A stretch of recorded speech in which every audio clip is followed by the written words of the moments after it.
El terror sobrenatural, la brujería, la magia negra, junto con un trasfondo psicológico anclado en la pérdida y el trauma, utilizando a los niños como medios del horror, son los focos fundamentales de las dos películas quizás más importantes del género del terror para este año. Claramente estamos hablando de Bring Her Back y Weapons, o conocida también como La Hora de la Desaparición. Ambas tienen encares muy distintos, con estructuras narrativas muy diferentes, pero que usan herramientas que en un cierto punto pueden llegar a unirlas. Hablemos de estas dos joyas que no deben dejar de ser vistas este año.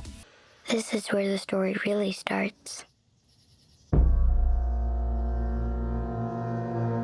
Como siempre, antes de arrancar con el video, te voy a pedir que le pongas me gusta al video, te suscribas al canal si es que no lo estás, y como no, compartir el canal o el video con quien quieras.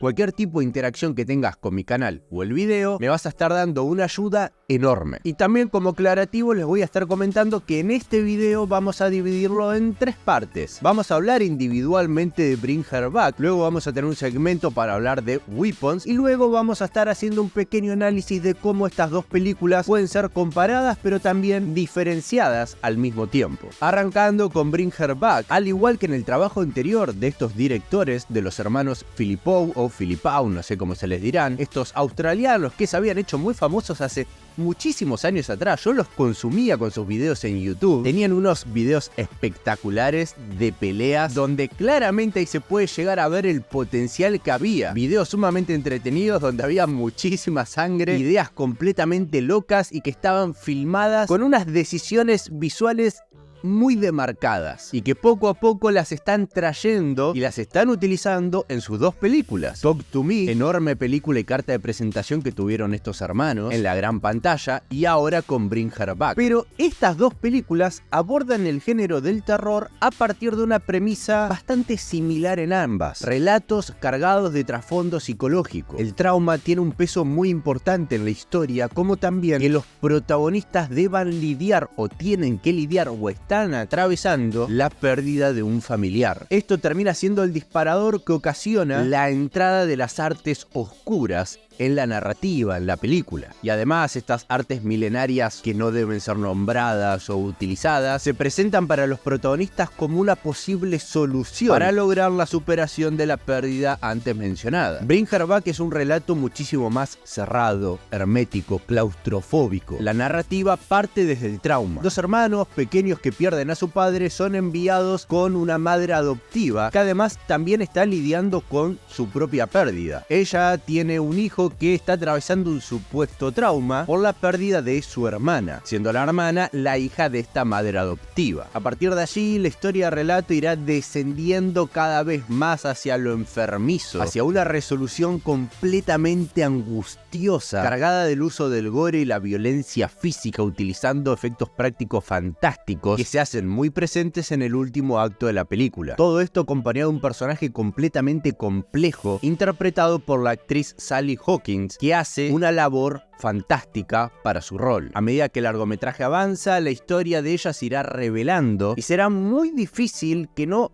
empatices un poco y entiendas qué es lo que quiere hacer ella y por qué lo quiere hacer. La evolución de este personaje, como sus intenciones, son de los puntos más altos que tiene esta película. Pero si tenemos que hablar sobre Weapons o La Hora de la Desaparición, también si tenemos que trazar una pequeña similitud en cuanto a la producción o el estreno de estas películas, los hermanos Philippou se encontraban frente a su segundo largometraje luego de Talk to Me. Y acá, el director y escritor Zach Greger vuelve a la gran pantalla luego de haber hecho ruido en la industria cinematográfica con su anterior película Barbarian. Weapon, siendo su segundo film, es un largometraje muchísimo más complejo y ambicioso. Y sí, logra estar a la altura de Barbarian. Y creo yo que Weapons es un producto superador, aunque a título personal y gustos propios, a mí Barbarian me gusta un poco más. La siento más redonda en su ejecución y ahora hablaremos sobre eso. Si hay algo completamente destacable de la película Weapons es cómo está pensada a nivel estructura narrativa. La película nos sitúa rápidamente en un pueblo en donde en la madrugada de un día cualquiera 17 niños exactamente a la misma hora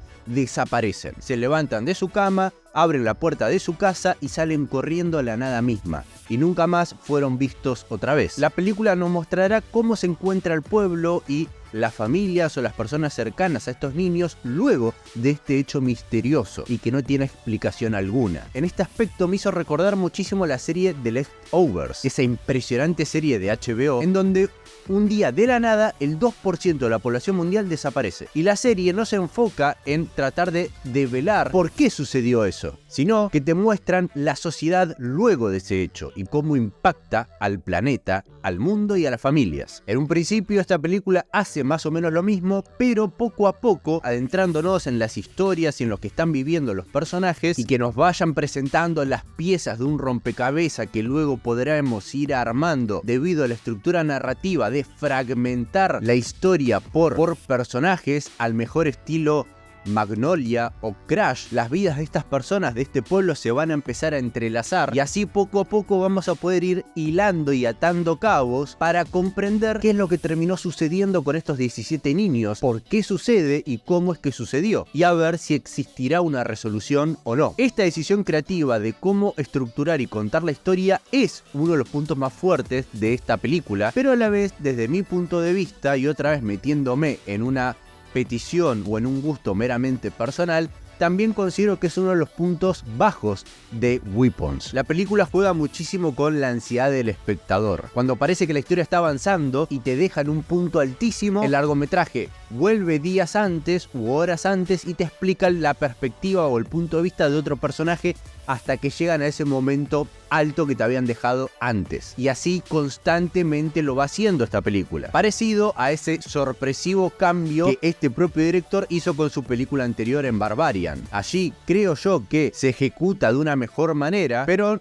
tampoco digo que en Weapons esto esté mal hecho, para nada. Es un gusto personal. Pero si bien la película me parece brillante y la tenés que ver, si tengo que mencionar otro aspecto negativo, cosa que para mí también se abordó y se ejecutó de mejor manera en Barbarian, es el juego entre los tonos que presenta la película. Dramática, comedia negra, momentos absurdos. Yo considero que hay un par de situaciones y secuencias en esta película que son muy turbias, pero que inmediatamente después, cuando se podría haber abordado esa secuencia a partir de un dramatismo y una oscuridad y mayor tensión, la película te muestra una escena que parece absurda, que parece ridícula. Y en la sala de cine se escucharon muchísimas carcajadas, porque el largometraje estaba apuntando a eso, a la risa, en un momento sumamente dramático, violento y lleno de gore, muerte y sangre. Pero definitivamente este es el estilo del director, es lo que él quiere transmitir. Lo logra, pero quizás a mí no me funciona del todo. Ahora, si bien pude encontrar una similitud en la estructura narrativa con grandes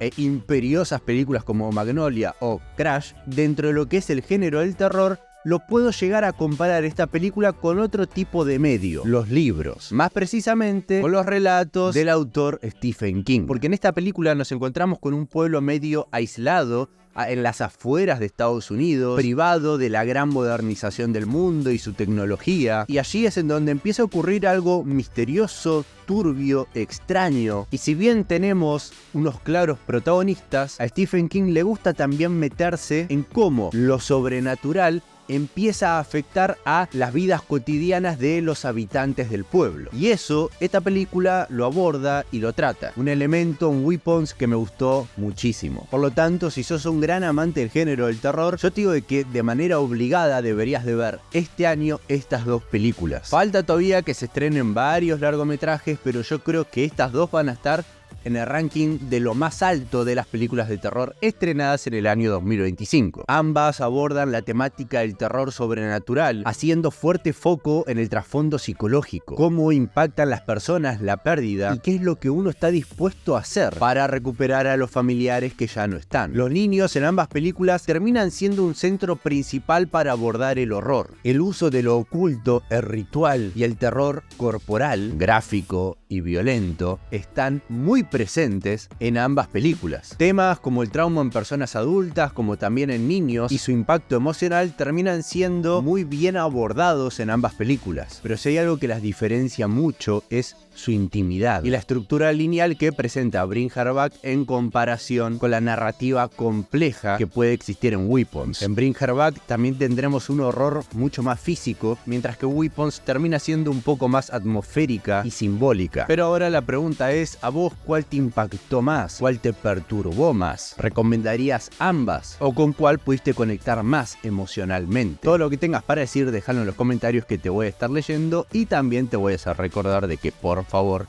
le pongas me gusta al video si te gustó, te suscribas al canal si es que no lo estás, y como no, que estés atento al próximo video que suba.